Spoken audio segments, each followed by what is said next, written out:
Online के इस platform पर आप सभी हिंदी प्रेमियों का स्वागत है। मैं एमपी सर। मेरे माध्यम से हिंदी साहित्य का इतिहास पढ़ाया जा रहा है, जिसमें आप लोग को आदिकाल पढ़ाया जा रहा है।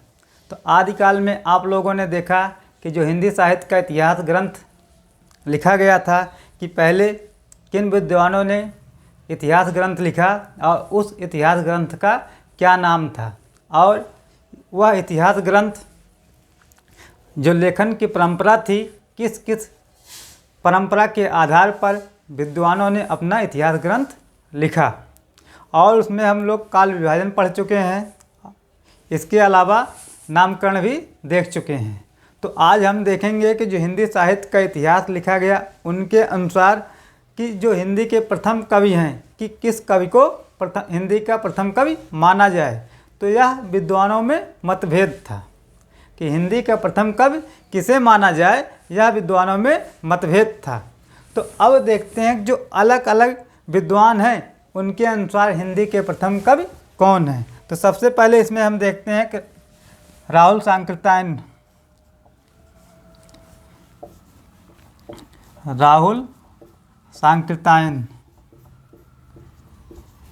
राहुल सांकृत्यायन जी ने हिंदी का प्रथम कवि किसे माना। उन्होंने सरहपा एक कवि हैं, सरहपा को हिंदी का कवि राहुल सांकृत्यायन जी ने माना। दूसरे जो विद्वान हैं उन्होंने किसको माना, तो डॉक्टर राम कुमार वर्मा।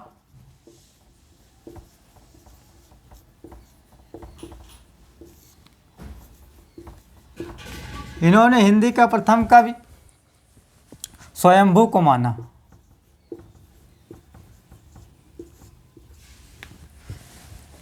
आचार्य हजारी प्रसाद द्विवेदी, आचार्य हजारी प्रसाद द्विवेदी, इनके अनुसार हिंदी के प्रथम कवि अब्दुल रहमान। इसके बाद शिव सिंह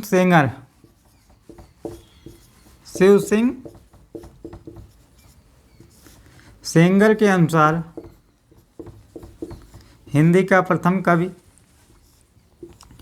पुष्य या पुंड को माना।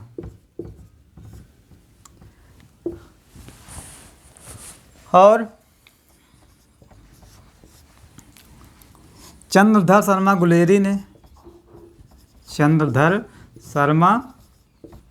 गुलेरी, इनके अनुसार हिंदी का प्रथम कवि राजा मुंज।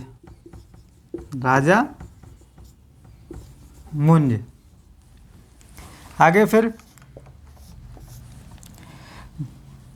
गणपत चंद्र गुप्त के अनुसार डॉक्टर गणपत चंद्र गुप्त,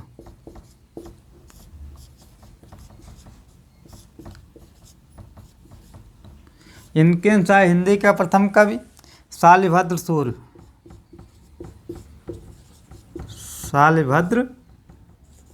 सूर्य। अब यहाँ से प्रश्न बनेगा कैसे, जैसे हिंदी का जो प्रथम कवि किसको माना जाए, वहाँ पर जो विद्वान थे उनका मत एक नहीं था। तो किसी ने किसी कवि को प्रथम कवि माना और किसी ने किसी कवि को। तो यहाँ पंडित राहुल सांकृत्यायन जी ने सरहपा जी को हिंदी का प्रथम कवि माना, डॉक्टर राम कुमार वर्मा जी ने स्वयंभू को माना, आचार्य हजारी प्रसाद द्विवेदी ने अब्दुल रहमान को हिंदी का प्रथम कवि माना। शिव सिंह सेंगर के अनुसार हिंदी का जो प्रथम कवि पुष्य या पुंड है। यह पीजीटी 2021 में प्रश्न बना था। पीजीटी 2021 में यह प्रश्न बना कि शिव सिंह सेंगर ने पुष्य या पुंड को हिंदी का प्रथम कवि किसे माना। आगे चंद्रधर शर्मा गुलेरी के अनुसार हिंदी का प्रथम कवि राजा मुंज, और शालिभद्र सूर्य जो है गणपत चंद्र गुप्त के अनुसार हिंदी के प्रथम कवि हैं। और जो सर्वमान्य मत है कि सर्वमान्य मत से हिंदी का प्रथम कवि किसे माना जाए, वह सरहपा को माना जाता है। सर्वमान्य मत जो है सरहपा या सरहपाद। ये टॉपिक बहुत ही इम्पोर्टेंट है, परीक्षा में यहाँ से प्रश्न बनते ही हैं, इसलिए इसको ध्यान से देखेंगे। आगे फिर देखते हैं कि जब हिंदी के प्रथम कवि जो है सरहपा को मान लिया गया है, तो उनके द्वारा जो रचित रचनाएं हैं उनको हिंदी की प्रथम रचना माना जाए या ना माना जाए। पूछा जाए हिंदी की प्रथम रचना क्या है, तो बहुत लोग जो मित्र हमारे होंगे वो नहीं जानते होंगे हाँ कि जो सरहपा हिंदी के प्रथम कवि हैं, इनके द्वारा जो लिखी गई कुछ भी रचना होगी उसको प्रथम रचना माना जाएगा, लेकिन ऐसा नहीं है। जो हिंदी की प्रथम रचना है वह श्रावकाचार है।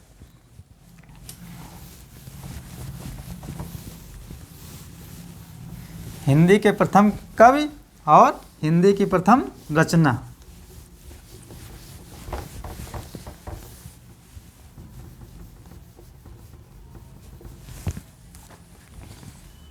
हिंदी की प्रथम रचना,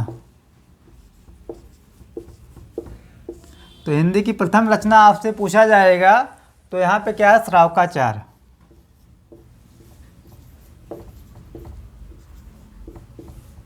यह हिंदी की प्रथम रचना है।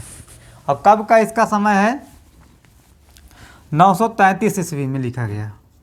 ये श्रावकाचार्य का रचना काल है वह कब है, 933 ईस्वी में। और इसके जो रचनाकार हैं, श्रावकाचार्य के रचनाकार कौन है, देवसेन कवि। और श्रावकाचार्य में जो दोहे हैं, दोहों की संख्या कितनी है, 250। प्रश्न यहाँ पूछा जा सकता है कि हिंदी की प्रथम रचना क्या है, तो क्या बताएंगे, श्रावकाचार्य। प्रकाशन वर्ष इसका कितना है, 933 ईस्वी। रचनाकार इसके देवसेन। और श्रावकाचार्य में कितने दोहे हैं, तो 250 दोहे हैं। आगे फिर हम देखते हैं, एक इम्पॉर्टेंट टॉपिक है अपभ्रंश साहित्य। आदिकाल में एक पढ़ेंगे हम अपभ्रंश साहित्य। तो अपभ्रंश साहित्य में बहुत से कवि हैं, उनकी रचनाएं भी हैं, यहाँ से भी प्रश्न बनता है। तो आदिकाल में अपभ्रंश साहित्य, अपभ्रंश साहित्य। तो अपभ्रंश साहित्य में क्या है कि अपभ्रंश जो है ये क्या है, तो अपभ्रंश का पहले शाब्दिक अर्थ देखते हैं। अपभ्रंश का शाब्दिक अर्थ क्या है,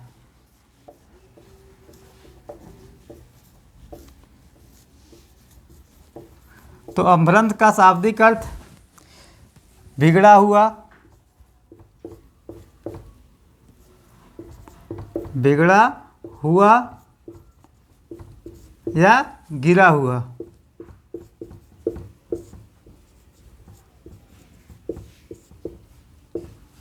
यहाँ से भी प्रश्न पूछा जा सकता है कि अपभ्रंश का शाब्दिक अर्थ क्या होता है, तो उसका अर्थ है बिगड़ा हुआ या गिरा हुआ। और अपभ्रंश शब्द का प्रथम प्रयोग कब हुआ,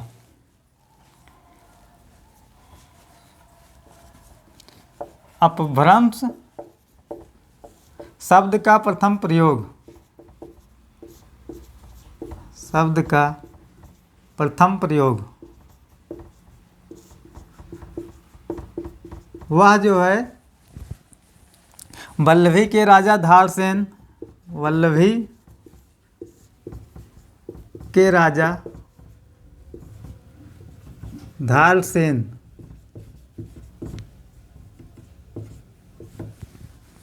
द्वितीय के शिलालेख में मिलता है।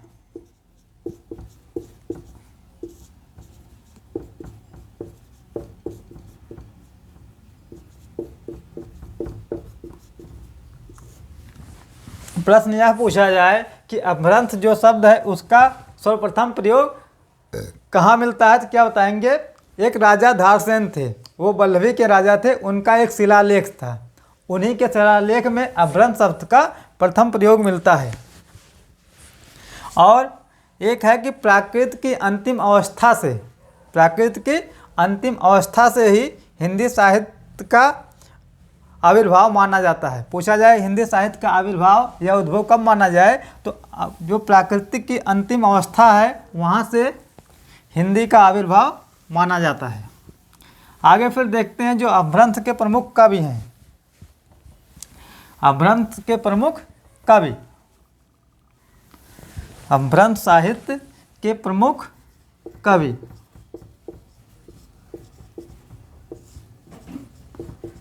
तो प्रमुख कवि में पहले कवि स्वयंभू हैं।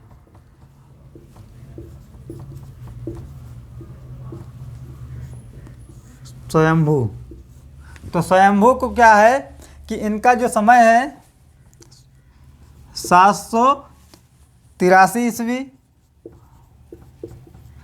या 8वीं शती। पूछा जा सकता है कि स्वयंभू का जो समय है कब से माना जाए, तो 783 ईस्वी या 8वीं शती। इनका उपनाम, जो स्वयंभू जी हैं इनका उपनाम क्या है? उपनाम से क्वेश्चन इनका कई बार परीक्षाओं में पूछा गया है।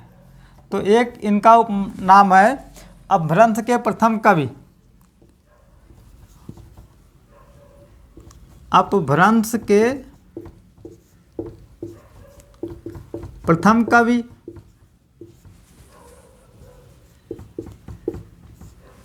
और दूसरा उपनाम अपभ्रंश के प्रथम महाकवि।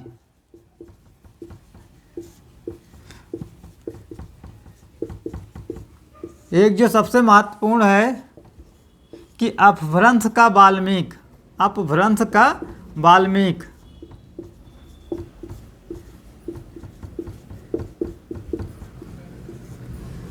यह बहुत ही इम्पोर्टेंट है। और हिंदी का प्रथम कवि,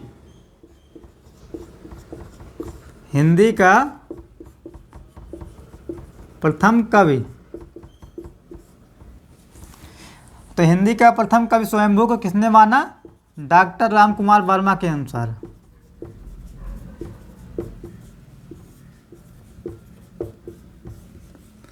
यहाँ प्रश्न पूछा गया एक बार बिहार टीजीटी में, बिहार टीजीटी 2023 में जो पेपर हुआ, बीपीएससी टीजीटी 2023, यहाँ से प्रश्न बना कि अपभ्रंश का वाल्मीकि किसे कहा जाता है? तो अपभ्रंश का वाल्मीकि स्वयंभू को कहा जाता है।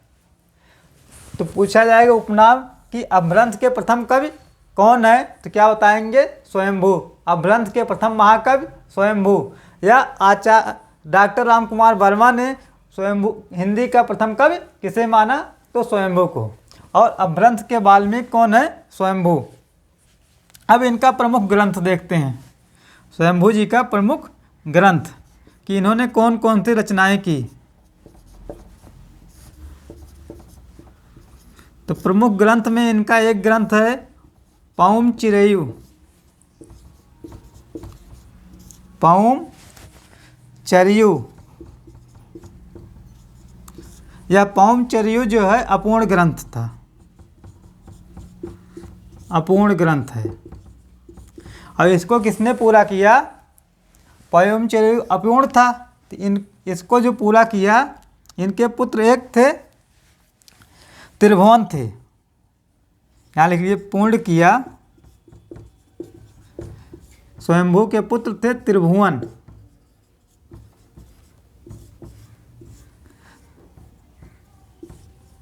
प्रश्न पूछा जा सकता है कि जो स्वयंभूकृत पौम चिरयू है वह पूर्ण ग्रंथ है कि अपूर्ण? तो यह पहले क्या था? अपूर्ण था। और उसको किसने पूरा किया? तो त्रिभुवन जो स्वयंभू के पुत्र थे उन्होंने पौम चिरयू को पूर्ण किया। और पौम चिरयू में क्या है कि राम का वर्णन मिलता है, इसमें राम का वर्णन है। पूछा जाएगा कि स्वयंभूकृत जो अपभ्रंश भाषा में पौम चिरयू लिखा गया है उसमें किसका वर्णन है? तो राम का वर्णन मिलता है। दूसरा जो ग्रंथ है सबसे इम्पोर्टेंट तो यही था पौम चिरयू, इसको ध्यान रखेंगे। और पूर्ण किसने किया? त्रिभुवन ने। और किसका वर्णन है? राम का वर्णन इसमें है। इसके आगे और भी इनके ग्रंथ हैं, जो एक स्वयंभू छंद के नाम से लिखा गया है, स्वयंभू छंद, और एक ग्रंथ है पंचमी चरियु, और एक ग्रंथ है रिष्ट रेम चरियु, रिष्ट रेम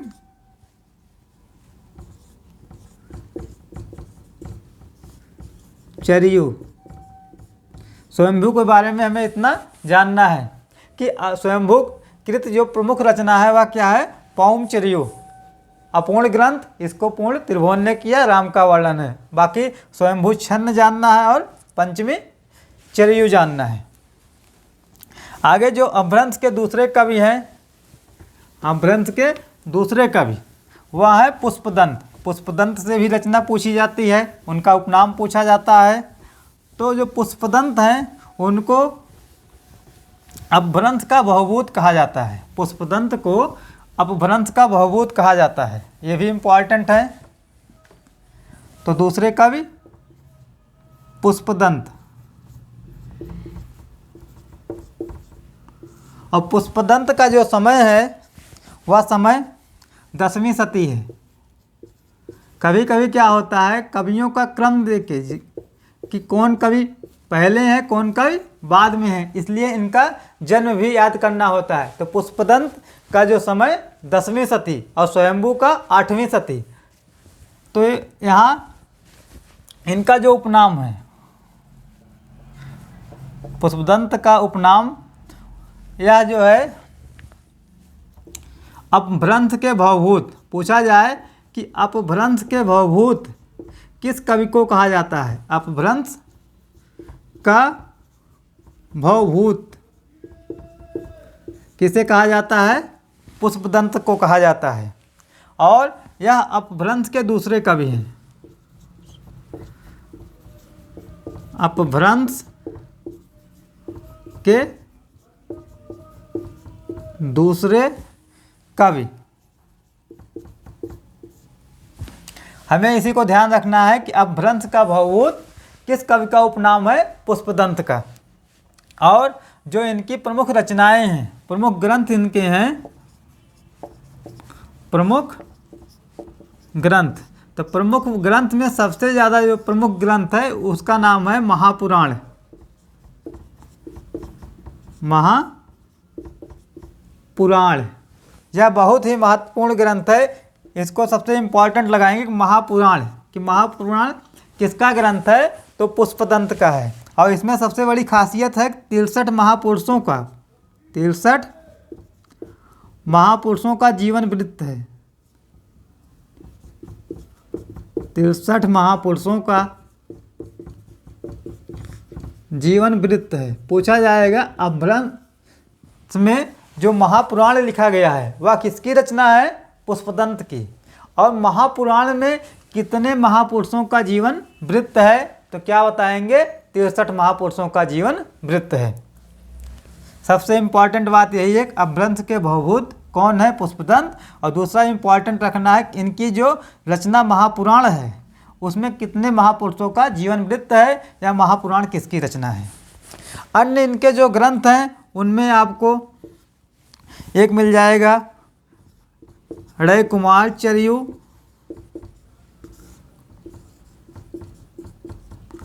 और एक है इसी में जसहल चरियु,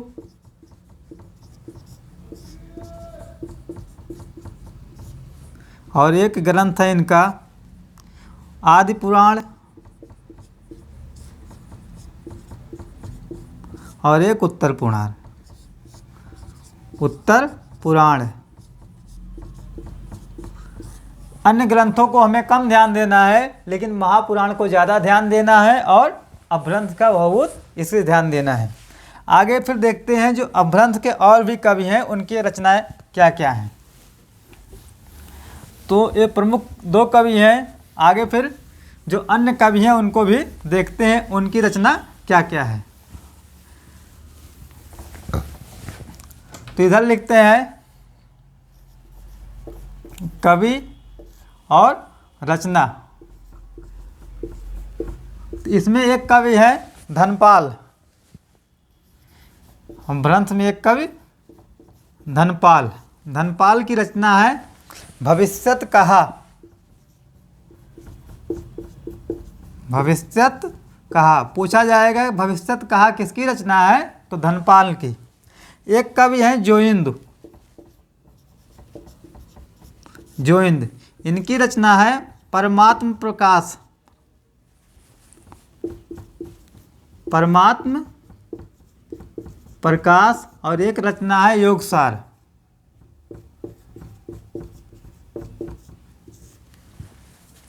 एक कवि हैं राम सिंह। राम सिंह का जो रचना है वह है पाहुण दोहा।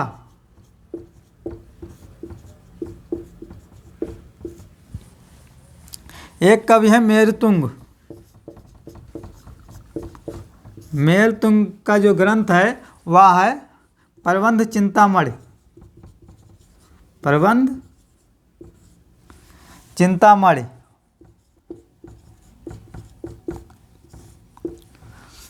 एक कवि इसमें है सोमप्रभ सूर।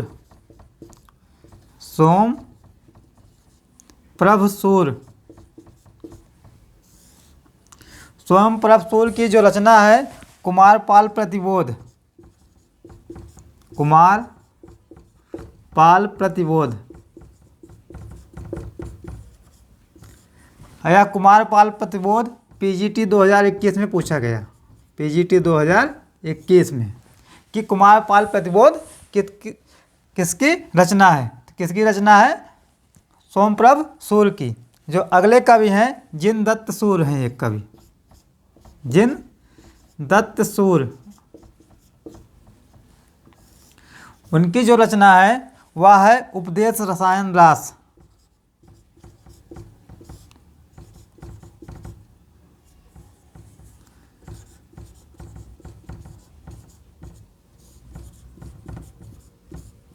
अब प्रश्न कैसे पूछा जाएगा कि अपभ्रंश साहित्य के जो कवि हैं या तो उनकी रचना देगा या रचना देके उनका नाम पूछेगा।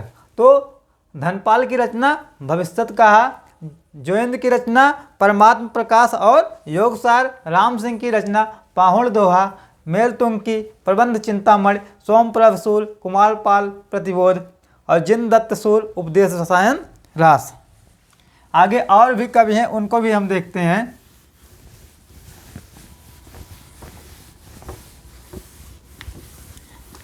एक इसी में कनका मरमुनि है। कनकामर मुनि, इनकी रचना का नाम है करकंड चरित। करकंड चरित। एक कवि इसी में है अब्दुल रहमान। अब्दुल रहमान, इनकी रचना है संदेश रासक। संदेश रासक। अब संदेश रासक जो है यह विरह काव्य है। विरह काव्य पूछा जा सकता आदिकाल में अपभ्रंश में विरह काव्य क्या है, संदेश रासक है। इसमें क्या है कि विक्रमपुर की वियोगिनी का विरह का वर्णन है। संदेश रासक में विक्रमपुर की वियोगिनी का वर्णन है। और इसमें क्या है 3 प्रकरणों में विभक्त है। यहाँ एक बिहार स्टेट में पूछा गया कि संदेश रासम कितने पराक्रम में विभक्त है, तो 3 पराक्रम में विभक्त है। आगे एक कवि है कुशल लाभ। कुशल लाभ। कुशल लाभ की जो रचना है ढोला मारूरा दोहा। ढोला मारूरा दोहा। आगे एक कवि है हेमचंद। इसी में एक कवि हैं हेमचंद, वो भी बहुत महत्वपूर्ण है, उनको भी देख लेते हैं।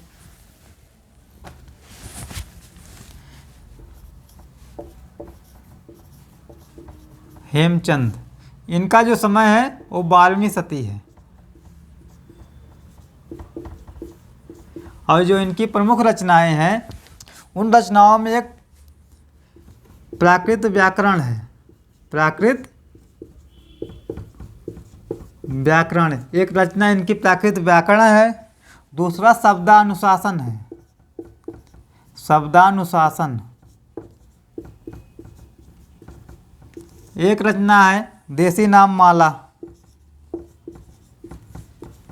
देसी नाम माला एक रचना है काव्यानुशासन।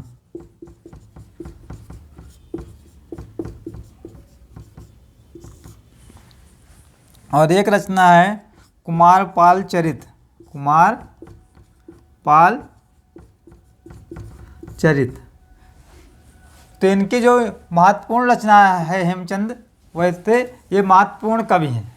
अभ्रंश साहित्य में महत्वपूर्ण कवि हेमचंद जी भी हैं। इनका जो समय है 12वीं शती है। इनकी जो प्रमुख रचना है उसमें प्राकृत व्याकरण है, शब्दानुशासन है, काव्यानुशासन है, कुमारपाल चरित है। और यही कुमारपाल प्रतिबोध लिखा होता तो सोमप्रभ सूर्य का होता, देसी नाम माला। इस प्रकार यह अभ्रंश साहित्य समाप्त होता है। अब अभ्रंश साहित्य के बाद हम देखते हैं जो आचार्य रामचंद्र शुक्ल जी थे, उन्होंने अपने हिंदी साहित्य का इतिहास लिखने में जिन ग्रंथों को आधार बनाकर वीरगाथा काल जो नाम दिए हैं, उनमें कितने ग्रंथों को आधार बनाया है। बिहार पीजीटी जो स्टेट का पेपर हुआ उसमें पूछा गया आचार्य रामचंद्र शुक्ल जी ने अपना आदिकाल का वर्णन, मतलब आदिकाल का नाम जब वीरगाथा काल लिखते हैं उसमें कितने ग्रंथों को आधार बनाकर लिखा। तो उन्होंने क्या किया, 12 ग्रंथों को आधार बनाया, जिसमें 8 ग्रंथ जो थे वह देसी भाषा में थे और 4 ग्रंथ क्या थे, साहित्यिक भाषा में थे। तो आचार्य रामचंद्र शुक्ल जी ने जिन ग्रंथों को आधार बनाकर आदिकाल का वर्णन किया तो उसमें 12 ग्रंथ हैं। 12 ग्रंथों में 4 देसी भाषा में और 8 देसी भाषा में और 4 जो है साहित्यिक भाषा में। तो देसी भाषा में लिखित ग्रंथ पूछा जा सकता है कि कौन सा ग्रंथ देसी भाषा में है, कौन सा ग्रंथ देसी भाषा में नहीं है। तो देसी भाषा में लिखित रचनाएं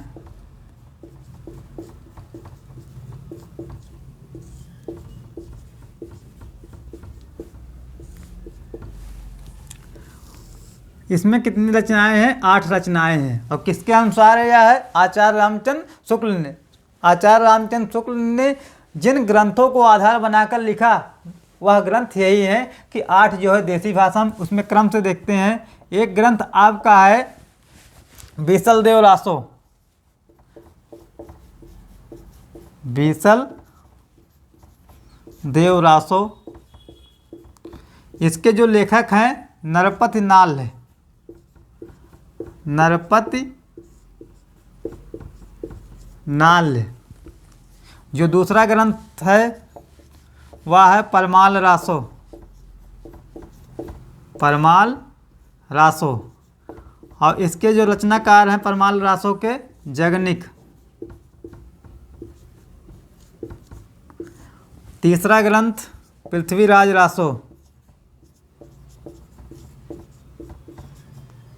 पृथ्वीराज रासो।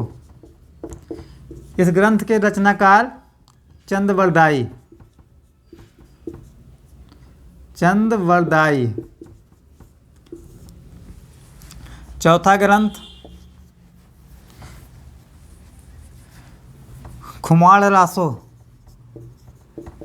खुमाड़ रासो। इसके रचनाकार दलपत विजय। दलपत विजय। ऐसे भी पूछा जा सकता है कि बीसल देव रासो के रचनाकार कौन है, तो नरपत नाल, परमाल रासो के जगनिक, पृथ्वीराज रासो, चंदवरदाई, खुमाड़ रासो, दलपत विजय। एक ग्रंथ है जयचंद्र प्रकाश। जयचंद्र प्रकाश। और जयचंद्र प्रकाश के रचनाकार हैं भट्ट केदार। भट्ट केदार। एक ग्रंथ है जयमयंक जस चंद्रिका, जयमयंक जस चंद्रिका।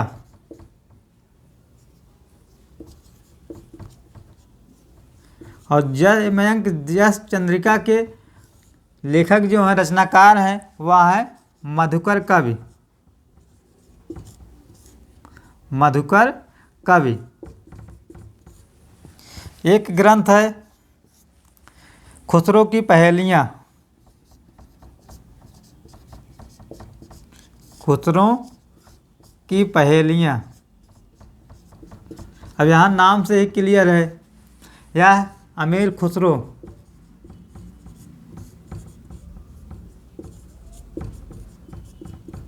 खुसरो की पहेलियाँ, अमीर खुसरो। और जो अंतिम ग्रंथ है देसी भाषा में, वह विद्यापति की पदावली है,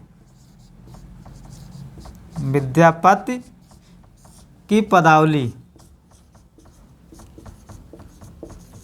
और विद्यापति की जो पदावली है, इसके रचनाकार कौन है? विद्यापति।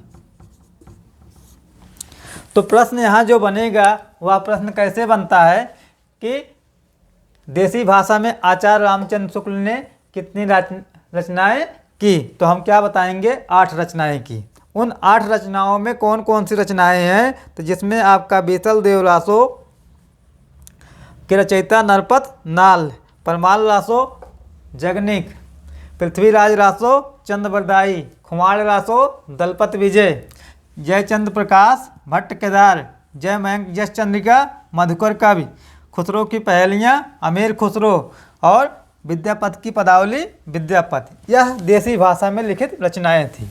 इसके बाद फिर है साहित्यिक भाषा में लिखित रचनाएं।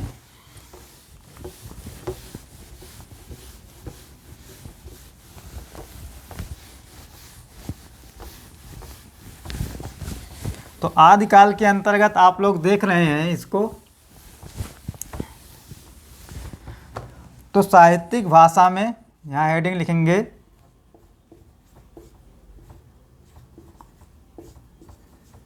साहित्यिक भाषा में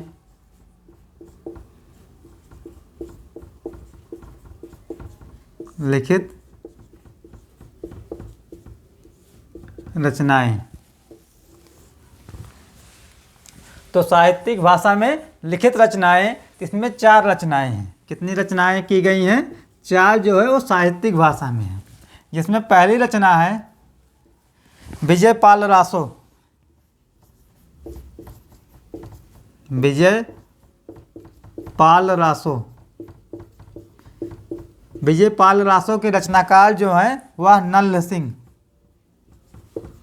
नल्ल सिंह। एक रचना है हमीर रासो, हमीर रासो। हमीर रासो के रचनाकार हैं सारंगधर।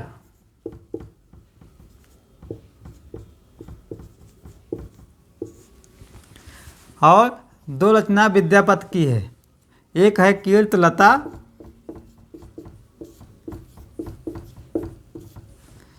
और एक है कीर्ति पताका। ये क्या है कि यह साहित्यिक भाषा में लिखित रचना है, कीर्ति पताका।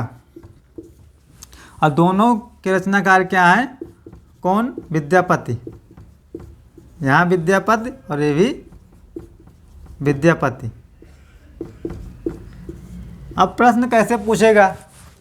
प्रश्न पूछा जाएगा कि साहित्यिक भाषा में आचार्य रामचंद्र शुक्ल ने कितनी रचनाएं लिखी? तो 4 रचनाएं। उन रचनाओं में कौन कौन सी रचना आती है? अगर ऐसे विकल्प देगा कि इनमें से कौन सी रचना साहित्यिक भाषा में नहीं लिखी गई है, 3 इसमें दे सकता है, एक जो है दूसरा दे सकता है। इससे हमें रचनाकार भी याद रखना है और इसको भी याद रखना है। तो विजय पाल रासो, नल्ल सिंह, हमीर रासो, सारंगधर, कीर्तलता और कीर्ति पताका विद्यापति। आगे हम फिर देखते हैं कि आदिकाल का जो वर्गीकरण है,